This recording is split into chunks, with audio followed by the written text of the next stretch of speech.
India big news 7 सिर्फ सच के साथ। नमस्कार सभी प्रिंट मीडिया, इलेक्ट्रॉनिक मीडिया के हमारे सभी साथियों को मेरी ओर से बहुत बहुत बधाई, शुभकामनाएं, मंगल कामनाएं। आपका मेरे निवास पर आप आए, आपका अभिनंदन, आपका स्वागत और बहुत बहुत धन्यवाद। आज मध्य प्रदेश सरकार का बजट आज प्रस्तुत होगा, लेकिन सबसे पहले मैं आज, जैसा कि सबको पता होगा कि समाचार पत्र में भी आया है, उत्तर प्रदेश में हाथरस में बहुत बड़ी कोई घटना हुई है और इंदौर में भी कुछ घटना हुई है, जिसमें आश्रम में कुछ बच्चों की मृत्यु हुई है। तो उत्तर प्रदेश की घटना भी और मध्य प्रदेश में भी जितनी भी दिव्य आत्मा है, उनको मैं सबसे पहले श्रद्धा सुमन अर्पित करता हूं, उनको श्रद्धांजलि अर्पित करता हूं। ईश्वर उनकी आत्मा को शांति प्रदान करे और परिवार के उन सब लोगों को इस दुख की घड़ी में साहस प्रदान करे और प्रभु उनको ईश्वर के चरणों में स्थान दे। उपस्थित बंधुओं, सभी प्रेस के साथियों, आज मध्य प्रदेश सरकार का मुख्य बजट आज यहाँ विधानसभा में प्रस्तुत होगा। मध्य प्रदेश के यशस्वी मुख्यमंत्री डॉक्टर मोहन यादव जी के नेतृत्व में मध्य प्रदेश की सरकार बहुत ही बेहतर और बहुत ही अच्छा काम कर रही है। यशस्वी प्रधानमंत्री नरेंद्र मोदी जी के मार्गदर्शन में पूरा देश उन्नति की ओर अग्रसर है। उनके मार्गदर्शन में हम सब लोग काम कर रहे हैं। आज मध्य प्रदेश सरकार का यह बजट प्रस्तुत होगा। जनता का बजट, जनता के लिए और जनता को यह समर्पित होगा। हमने जैसा कि पूर्व में बजट प्रस्तुत किए थे, उसमें भी हमने जनता के सुझाव आमंत्रित किए थे और प्रबुद्ध जनों से भी हमने संवाद किया था। जो बजट के विषय विशेषज्ञ हैं, उन लोगों का भी हमने एक संवाद का कार्यक्रम प्रशासन एकेडमी भोपाल में रखा था। बहुत ही महत्वपूर्ण लोग उसमें आए थे। सब सुझावों को हमने एकत्रित करके उन पर मंथन किया है।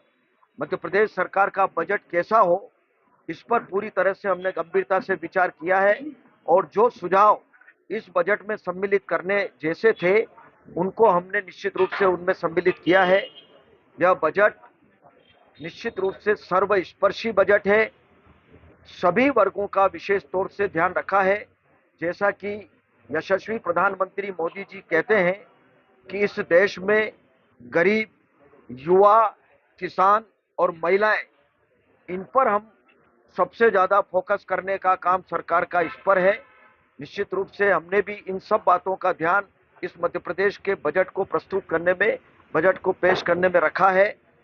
गांव, गरीब, किसान, मजदूर, युवा, महिलाएं, सभी वर्गों का हमने इसका पूरी तरह से ध्यान रखा है। सर्वस्पर्शी बजट है और निश्चित रूप से आने वाले वर्ष में मध्य प्रदेश हमारा तरक्की करेगा और यहाँ की जनता खुशहाल रहे, यही कामना करते हुए आज बजट हम प्रस्तुत कर रहे हैं। सभी विभाग, हमारे जो रेवेन्यू डिपार्टमेंट हैं, चाहे वो जीएसटी हो, चाहे वो माइनिंग हो, और भी नए नए नवाचार करने का हम प्रयास कर रहे हैं। कोई कमी इस मध्य प्रदेश में पैसे की नहीं आएगी, न योजना बंद होगी, न डेवलपमेंट बंद होगा। सब काम चलेगा। जनता के लिए हम सब कुछ करने के लिए तैयार हैं। हमारे यशस्वी मुख्यमंत्री डॉक्टर मोहन यादव जी के नेतृत्व में सरकार, हमारी बहुत अच्छी सरकार चल रही है। ये योजना जो मध्य प्रदेश सरकार की चली आ रही है योजनाएं, वो कोई योजना बंद नहीं होगी और उन सब योजनाओं को हम जारी रखेंगे। किसी तरीके का कोई टैक्स में बढ़ोतरी या कोई मध्य प्रदेश की जनता पर कोई नया टैक्स नहीं लगेगा, पहले भी नहीं लगाया था और न कोई नया टैक्स अभी लगेगा।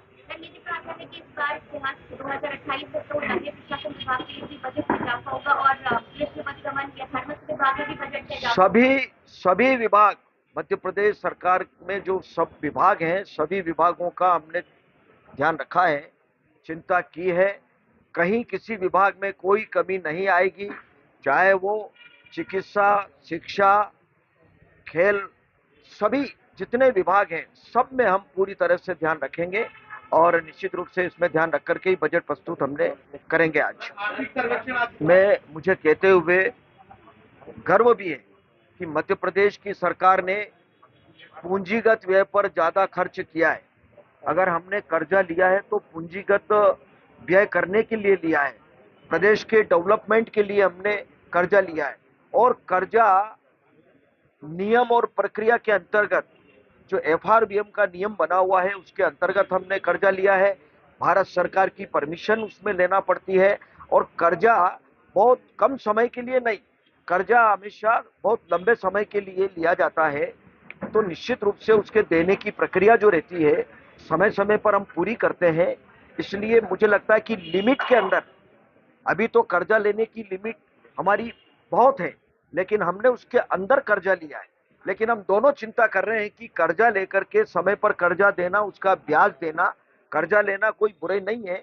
मुझे लगता है कि हिंदुस्तान की जितनी सरकारें चल रही है प्रदेशों में, सब सरकार कर्जा लेती है, लेकिन सरकार कर्जा ले और कर्जा लेकर के प्रदेश की जनता की, राज्य की जनता की चिंता करके उनकी सड़कों के लिए प्रबंध करे, सिंचाई का प्रबंध करे, पेयजल के लिए प्रबंध करे, भवन बनाए, मेडिकल कॉलेज बनाए, स्कूल बनाए, कॉलेज बनाए, डेवलपमेंट के लिए पूंजीगत व्यय करने के लिए अगर लेते हैं तो मुझे लगता है इसमें कोई बुराई नहीं है। बार बार इस बात को कहना, अच्छा कांग्रेस के टाइम की सरकार की बात अगर मैं कहूंगा तो मुझे नहीं लगता ये सब चर्चा करना चाहिए, लेकिन उस समय स्थापना के खर्च में कर्जे का उपयोग किया गया, वेतन भत्ते देने में उपयोग किया गया, जबकि ये भारतीय जनता पार्टी की सरकार में कभी इस प्रकार का नहीं हुआ। अगर कर्जा लिया है तो वो पूंजीगत व्यय के लिए लिया है। इसलिए मुझे लगता है कि यह बजट हमारा बहुत ही प्रावधान किए, मुझे लगता है वो भी कोई कम प्रावधान नहीं है। लाडली बहना का प्रावधान बहुत बड़ा प्रावधान है, लाडली लक्ष्मी का प्रावधान है, मुख्यमंत्री कन्यादान का प्रावधान है, महिला सशक्तिकरण के बारे में जितनी चिंता मध्य प्रदेश की सरकार ने की है और जितनी चिंता केंद्र सरकार ने यशस्वी प्रधानमंत्री जी ने की है, मुझे नहीं लगता कि आज तक के इतिहास में कभी ऐसा हुआ होगा। इंडिया बहुत बहुत न्यूज़ धन्यवाद। 7 सिर्फ सच के साथ।